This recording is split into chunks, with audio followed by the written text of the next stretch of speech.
Kia ora, I'm David, and welcome to this Evnex tutorial for business EV charging, an easy experience for employees and fleet managers transitioning to electric mobility. In this video, we'll show you how to prepare for a charging session, how to start a charge, what to do when you finish charging your EV, and share helpful tips along the way. Alongside a range of smart EV charging hardware, Evnex also develops in-depth software for managing and monitoring your EV charging network. For more information on using these tools, fleet managers can watch our tutorial on our software platform, CP Link. Let's prepare for a charging session at your workplace. When you arrive, look for an available charge point. In this scenario, there are 2 charge points available. As you can see, neither have a charging cable attached. These are what are known as universal sockets and require the use of an external charging cable. Most EV drivers will carry these in their car, or they may be available at your office reception. The alternative type is a tethered charging cable that is permanently attached to the charge point and is ready when you arrive. New EVs are becoming standardized to Type 2 plugs, which most tethered chargers accommodate. With a charging cable in hand, you're now ready to start a charging session. Check that the charge point is powered on. You will see the LED light labelled Network pulsing blue, showing that the charger is online and connected to the network.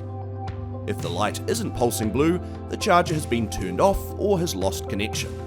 In this case, it's best to contact your charging fleet manager first for quick assistance or give Evnex's support team a call if needed.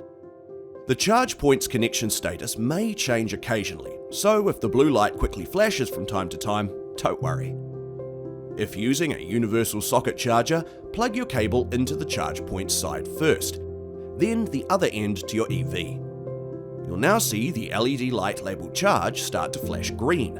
This indicates the charge point recognises your vehicle is connected and is ready to offer a charge. Once the LED turns a solid green, your charging session has started. Some businesses will require RFID verification to start charging, in which case the Charge LED light will continue to flash green.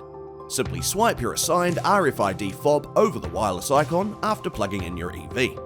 All 3 LED lights will flash once, indicating your ID is recognised and your charge will begin. If you see all 3 LED lights flash once, followed by the red LED fault light, the RFID fob is not recognised. If this happens, contact your fleet manager for assistance. If you haven't been issued an RFID fob and the charge light is still blinking green, there is likely a charging schedule set to your EV or the charge point itself. In this case, you may be trying to charge outside of its operating hours. Again, contact your fleet manager to clarify your designated charging hours for your location. When you're ready to end a charging session, it's important to remove the charging cable from your vehicle first and from the charger last. In some cases, the locking pin on the vehicle connection side will remain in place. If this happens, try locking and unlocking the vehicle to retract the pin and remove the charging cable. If you run into any troubles, you can get in touch with Evnex's local support team 12 hours a day, 7 days a week for assistance. We do recommend you contact your fleet manager first, as they will understand your network setup best and may be able to resolve the issue more quickly. Thanks for watching this tutorial for business EV charging and for supporting New Zealand-made EV chargers. If you have any questions or feedback, please let us know. We look forward to working with you and simplifying your transition to smart electric mobility.